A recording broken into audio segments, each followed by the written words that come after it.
Love Thy Neighbor. A story of the neighbors from a very different place and the family that chose grace anyway. Do not be overcome by evil, but overcome evil with good. Romans 12:21. They had been on the wait list for 18 months. 18 months of checking the Millbrook Estates listing twice a day. Of driving through the neighborhood on Sunday afternoons just to look at the houses.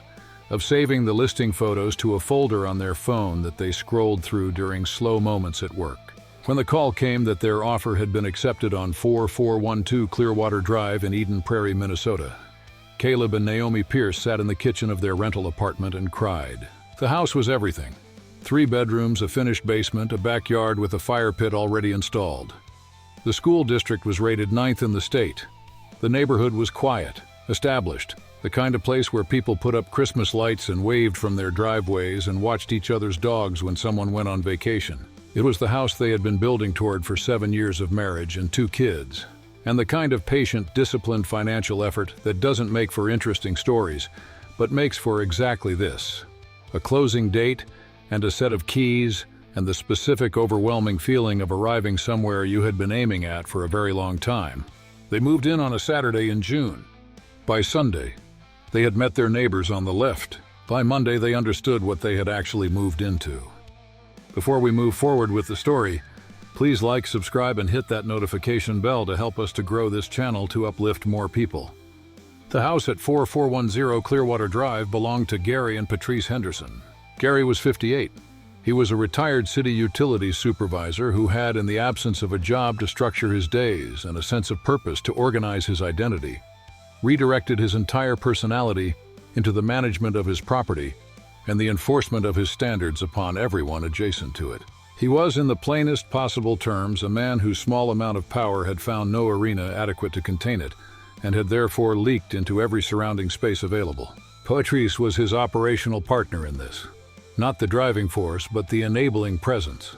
She amplified Gary's grievances, documented his complaints with the specific enthusiasm of someone who finally had a project, and maintained the social fiction that they were simply concerned neighbors with reasonable expectations. They were not simply concerned neighbors with reasonable expectations. They were the specific, sustained nightmare of people who had decided that the neighborhood existed to meet their preferences, and that any deviation from those preferences was a personal affront that required response. Their previous neighbors at 4412, the Okafor family, who had sold to the Pearces, had relocated to Burnsville after 2 years.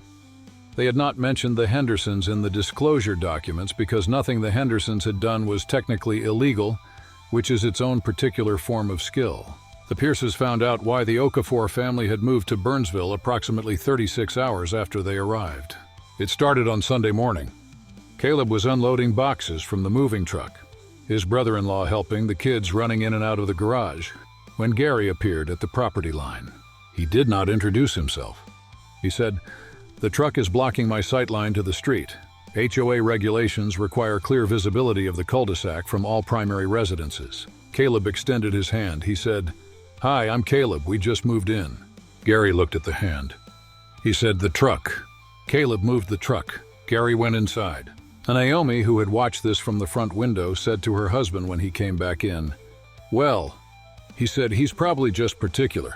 He was not just particular. By the end of the first month, Gary Henderson had filed 3 complaints with the Millbrook Estates HOA. The first was about the Pearce's garbage bins, which Gary alleged were placed 3 inches over the property line on collection day. The second was about their 6-year-old daughter Lily's chalk drawings on the driveway, which he described in his complaint as unsanctioned markings on shared visual space.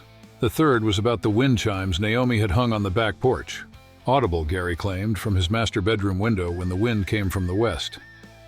The HOA, after reviewing each complaint, found no violation. Gary appealed all 3. By month 2, the Hendersons had established a pattern. Gary monitored the Pearce's property with the focused dedication of a man whose entire sense of purpose had been invested in the project. He stood at his kitchen window. He walked the property line. He photographed things. He documented times. He sent formal written notices, not through the HOA, just personally typed letters in envelopes placed in their mailbox, about the angle of their basketball hoop, too close to the shared driveway, the brand of mulch in their front beds, not matching the neighborhood aesthetic standard which he cited to a document that did not exist. and the parking of a guest's car 6 inches over the edge of their driveway apron. Patrice ran the social component of the operation. She spoke to other neighbors about the Pearces in the specific, deniable language of someone presenting concern as observation. I'm just not sure they understand the neighborhood standards. And had, within 2 months, seeded enough ambient wariness that the Pearces found the cul-de-sac's previously easy social warmth slightly cooled. Their 9-year-old son Marcus had been playing with the neighbors' kids on the other side, the Lindstroms, who were lovely and completely unaffected by the Henderson situation. This continued, but when Marcus's basketball rolled into Gary's yard during a game, Gary picked it up, held it for 3 days, and returned it flat. Naomi called the police non-emergency line about the basketball. The officer she spoke to was sympathetic and explained that property disputes of this nature were civil rather than criminal. Caleb, who was patient by temperament and who had been trying to model grace for his children in a situation that was making grace very difficult, said to Naomi that evening, "We need to pray about this," Naomi said. "I've been praying about this. I need something to change." He said, "So do I." To understand Gary Henderson, you had to understand the 41 years that preceded him standing at his kitchen window with a camera. Gary had grown up in a household run by a father who had controlled everything: the dinner table, the schedule, the standards, the precise and unforgiving measure of whether things were being done correctly. His father had been a man of rules, of correct form, of the specific belief that order maintained by authority was the highest available good. Gary had hated his father. He had also, without examining this, become him. The utilities department had been his kingdom for 22 years, a space where his standards were enforced, where his authority was legitimate, where the satisfaction of things being done correctly was available daily. When the retirement party was over and the plaque was hung and the days stopped having structure, Gary had found himself in a house with a wife who had her own rhythms in a neighborhood that had not asked for his supervision. He had provided it anyway. This is not offered as excuse. Gary Henderson made choices, daily, specific, targeted choices, that made the lives of the people next door measurably worse, and he made those choices with awareness and intention. But underneath the monitoring and the documented complaints and the deflated basketball was a man who had confused control with meaning and had run out of the legitimate arenas in which to exercise it. His flaws were real. Their origin was comprehensible. Neither of those things made being his neighbor easier. The July 4th weekend, the Pearces had invited family: Naomi's parents and her sister's family from Rochester, Caleb's parents from Des Moines. 12 people total. They had a cookout, a fire pit in the evening, the specific celebratory noise of a large extended family gathering for the first time in the new house. They were mindful of the time. They had the fire extinguished by 10. The music was off by 10:15. The last guests went to bed by 11. At 6:15 the following morning, Caleb discovered what Gary Henderson had done. During the night, Gary had erected, with the precision and apparent advanced preparation of someone who had planned this, a temporary privacy screen along the shared property line. The screen itself was not the issue. What was attached to it was, Gary had zip-tied to the property line-facing side of the screen a printed collection of photographs of every alleged violation he had documented since June: the mulch, the garbage bins, the basketball hoop angle, the chalk drawings, the guest's car, pages of his written notices, a printed copy of what appeared to be a self-authored petition to the HOA requesting the Pearces be placed on a formal watch list. And at the top of the display, in large printed letters, "These are your new neighbors." Caleb stood in his backyard at 6:15 in the morning and looked at the display. He took photographs. He went inside and told Naomi. Naomi went outside and looked at it. She was quiet for a long time. Then she said, "Get the kids inside. I'm calling the police and I'm calling the HOA." The responding officer documented everything. The HOA board president, a woman named Karen Holst, who had received 14 complaints from Gary Henderson in the preceding 13 months about various residents, came personally. Karen Holst looked at the display. She looked at Caleb and Naomi. She said, "I'm so sorry, this is completely unacceptable and it will be addressed today." The display came down within the hour. Gary Henderson, when contacted by the HOA board, was placed on formal notice. His file, which was, Karen Holst told them privately, the thickest in the HOA's 12-year history, was presented to the board. He was informed that further incidents would result in referral to the city's code enforcement office and potential legal action. Patrice Henderson watched this from their front window. She did not come outside. Naomi Pearce sat at the kitchen table that evening after the kids were in bed. She had her phone in front of her. She had Gary's documented violations and the HOA's formal notice and the police report number and the photographs. She had, in the language of someone who had been building a case for 2 months without planning to build a case, more than enough to pursue this further. Legal consultation. A formal harassment complaint.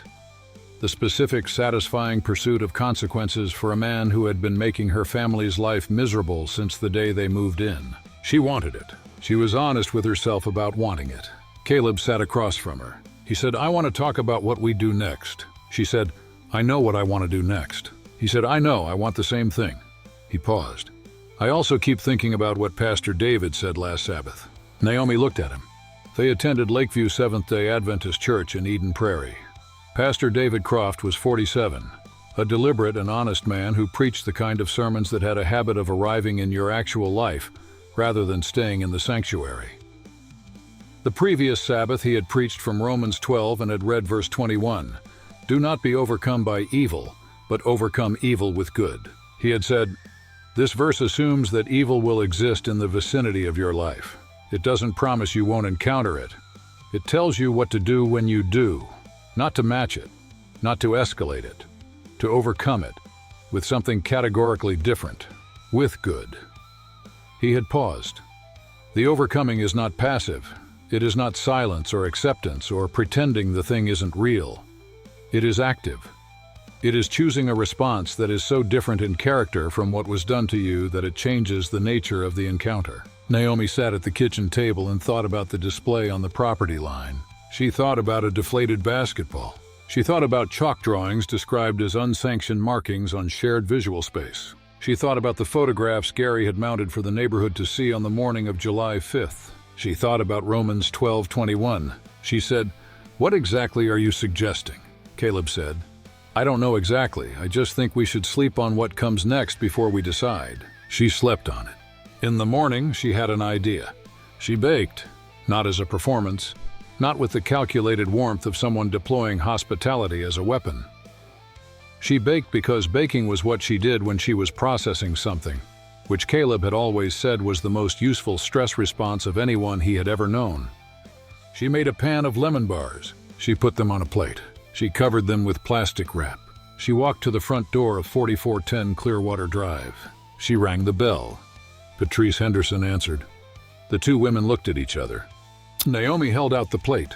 She said, "I wanted to bring you something. Not as a peace offering. I'm not going to pretend the last 2 months haven't happened.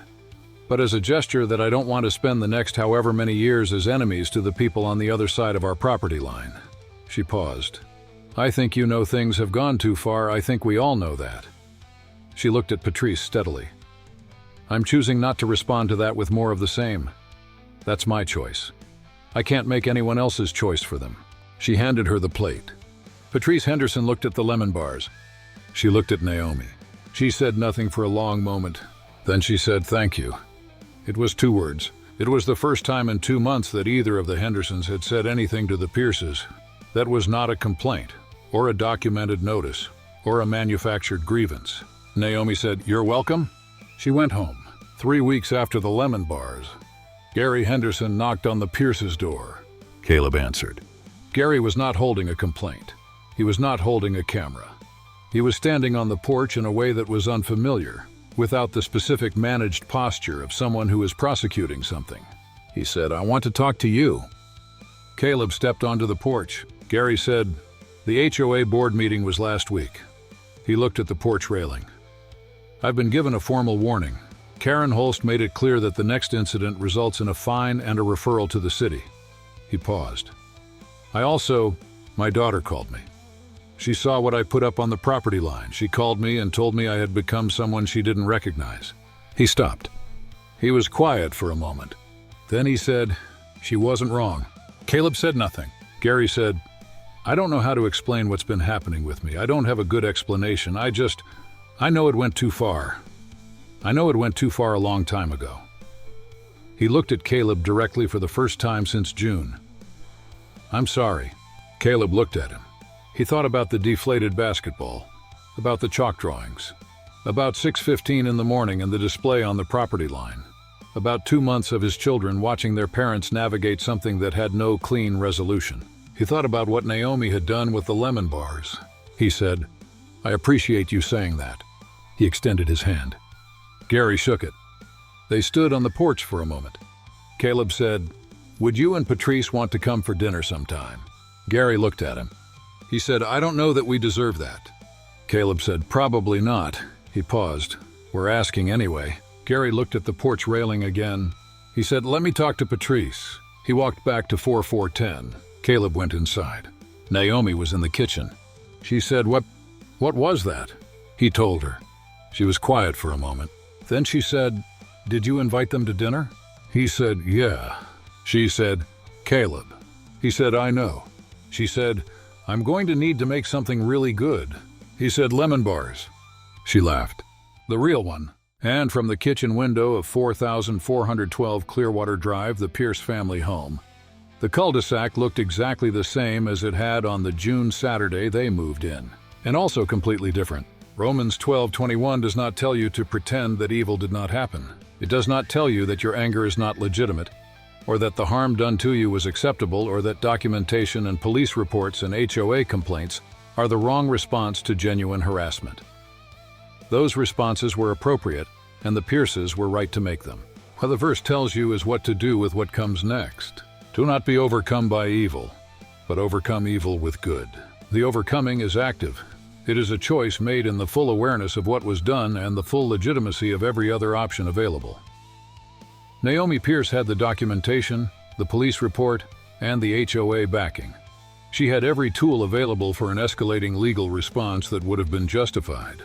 She made lemon bars instead, not because what Gary Henderson did was acceptable, because she decided that the character of her response was going to be defined by who she was and not by what he had done.